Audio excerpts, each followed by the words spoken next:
Well, it's time now for our In Focus Health segment, and we're joined by health reporter Linord Moudou. Hi, Linord. Hello, Diakite. So you have some important information today about breast cancer? Absolutely. The World Health Organization says the breast cancer rate is increasing in developing countries. The majority of cases are being diagnosed in the late stages of the disease, including among African women.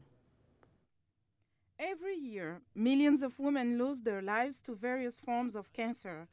But experts say breast cancer is the most common and invasive cancer in women.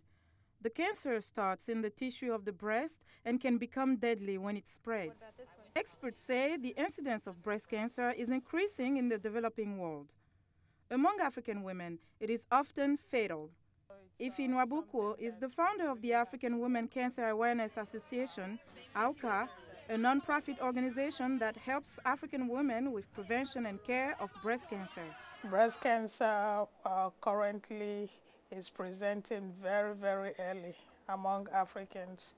Here, I'm back home, in Africa, and there are more aggressive cancer cells in the Africans than any other group.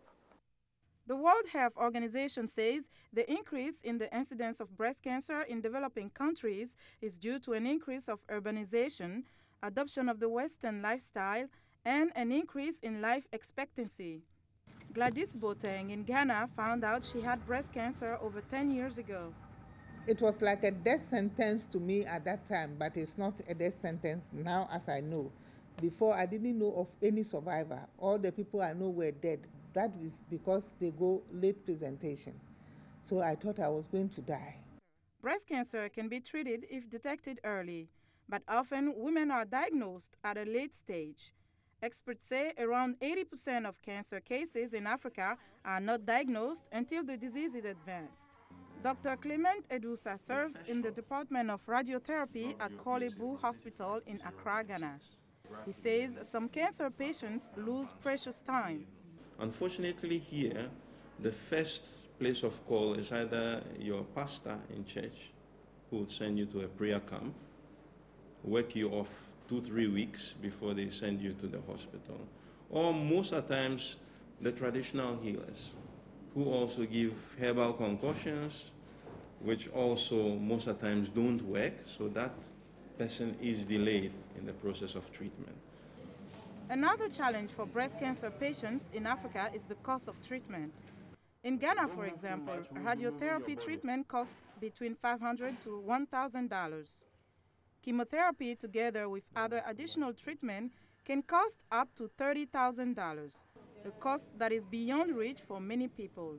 Agnes Donio is a cancer patient at Korle-Bu Hospital. Money is my problem at the moment. The debt I owe here, I cannot pay. So I couldn't do some of the treatment. This is the greatest problem I am facing. Experts say while breast cancer is decreasing in developed countries, it continues to increase in low and middle income countries.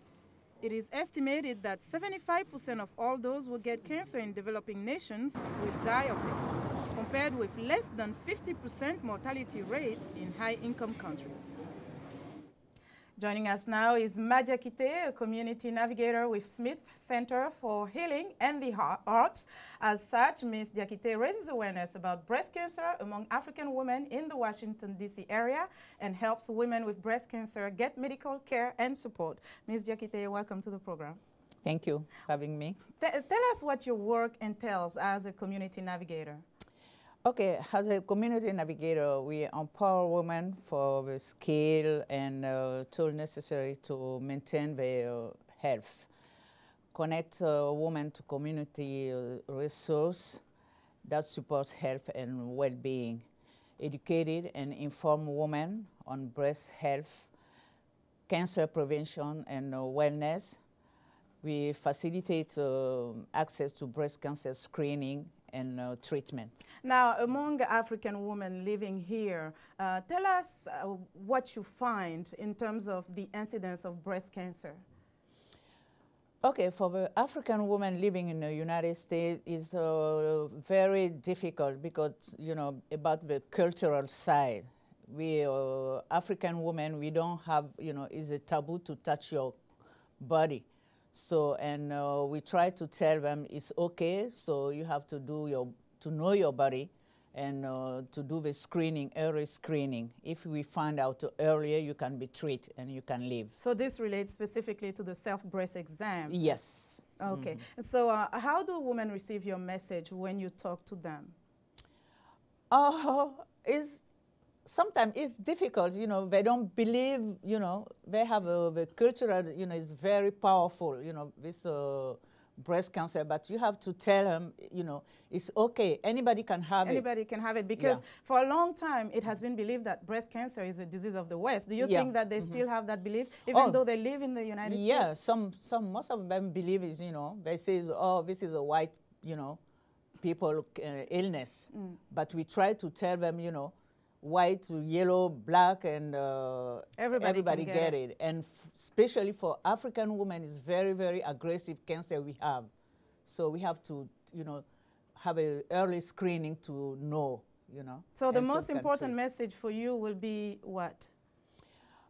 To come to screening, early screening. Yeah. Prevention. Prevention. Everybody has to do it, and healthy food and exercising, and, you know, we have to know their body to do the screening. That's the first thing to do. Another aspect of your work is to really provide support to women that are affected with breast cancer. Tell us about that.